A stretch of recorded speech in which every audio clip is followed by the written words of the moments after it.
نحمده ونصلي على رسوله الكريم أما بعد فأعوذ بالله من الشيطان الرجيم بسم الله الرحمن الرحيم إن الله وملائكته يصلون على النبي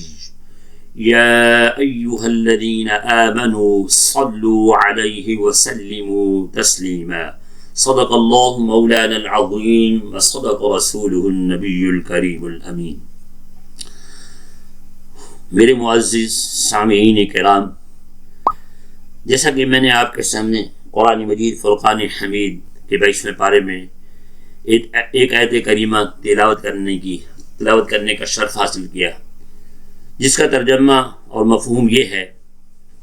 کہ ان اللہ و ملائکتہ یصلون علی النبی،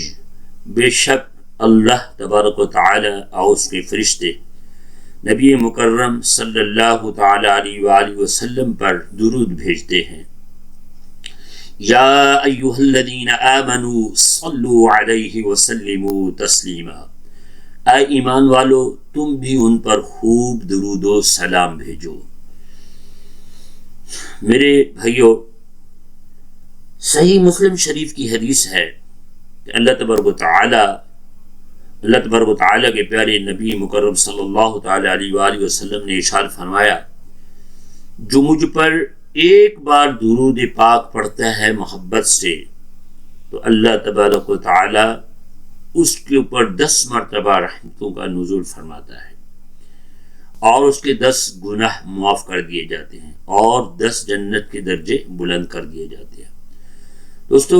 درود پاک کی بہت بڑی فضیلتیں اور برکتیں ہیں۔ آپ حضور نبی کریم صلی اللہ تعالیٰ علیہ وآلہ وسلم سے قرب چاہتے ہیں۔ اللہ کے محبوب نے خود فرمایا، جو مجھ پہ کثرت سے درود پڑھتا ہے قیامت کے دن سب سے وہ شخص میرے قریب ہوگا، اور اس شخص کی جنت کی بشارت میں دیتا ہوں۔ آپ یقین کریں، کشف القلوب کتاب ہے حضرت امام غزالی رحمۃ اللہ تعالیٰ کی، اس کا میں نے مطالعہ کیا تھا۔ سب سے پہلے صفحے پر جو چیز درج تھی اس کے اندر درود کی فضیلت تھی۔ آپ لکھتے ہیں کہ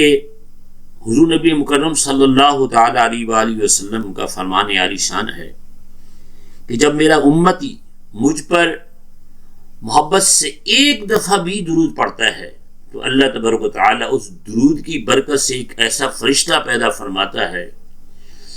جس کے اس میں لکھا تھا 500 پر ہیں، 500 پر ہیں اس کے۔ تو اللہ تعالیٰ اسے حکم دیتا ہے کہ تو فوراً، جیسے پیارے نبی کا امتی پیارے نبی پر محبت سے درود پڑھتا ہے، تو اس فرشتے کو اللہ تعالیٰ حکم دیتا ہے کہ تو بحر نور میں، نور کے دریا میں غوطہ زن ہو۔ تو وہ غوطہ زن ہوتا ہے جب وہ وہاں سے پھر نکلتا ہے اس نور کے دریا سے، تو پھر اللہ تبارک و تعالیٰ فرماتا ہے اپنے پروں کو جھاڑ۔ تو وہ جب اپنے پروں کو جھاڑتا ہے، اس سے جتنے پانی کے قطرے، دیکھیں آپ 500 پر ہیں اس کے،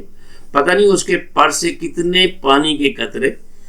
گرتے ہیں، ان پانی کے قطروں سے پھر اللہ تعالیٰ اتنے ملائکہ فرشتے پیدا فرماتا ہے۔ وہ فرشتے پیارے نبی کے اس امتی کے لیے بخشش کی مغفرت کی دعا کرتے رہتے ہیں۔ آپ دیکھیں درود کی کتنی بڑی فضیلت ہے۔ اور دوسری بات یہ کہ ایک میں نے روایت میں پڑھا تھا، بلکہ ہم جب پڑھتے تھے طالب علمی کے دور میں، ہمارے قبلہ استاد صاحب نے ہمیں بتایا تھا کہ قاری صاحب نے، کہ قیامت کے دن جب نامہ اعمال قائم ہوگا، یعنی کہ اعمال تولے جائیں گے، میزان قائم ہوگا، میزان پہ لوگوں کے اعمال تولے جا رہے ہوں گے، نیکیاں اور برائیاں، تو اس وقت ایک شخص کے ایسا ہوگا جس کی نیکیوں کا پلڑا ہلکا ہو جائے گا اور گناہوں کا پلڑا بھاری ہو جائے گا۔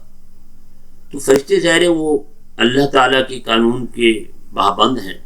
تو وہ اس کو حسب معمول ظاہر اس کی نیکیاں کم ہو جائیں گے، اس کو جہنم کی طرف لے کے جا رہے ہوں گے۔ اتنی دیر میں جب اس شخص کو لے کے جا رہے ہوں گے تو حضرت آدم علیہ السلام یہ منظر دیکھ لیں گے، تو وہ دور سے آواز دیں گے، یا محمد صلی اللہ تعالی علیہ وآلہ وسلم، اے محمد صلی اللہ تعالی علیہ وآلہ وسلم، آپ کے ایک امتی کو سزا ہو چلی ہے۔ تو روایت میں آتا ہے کہ حضرت پیارے نبی کریم صلی اللہ تعالی علیہ وآلہ وسلم اس وقت تہمت باندھا ہوگا،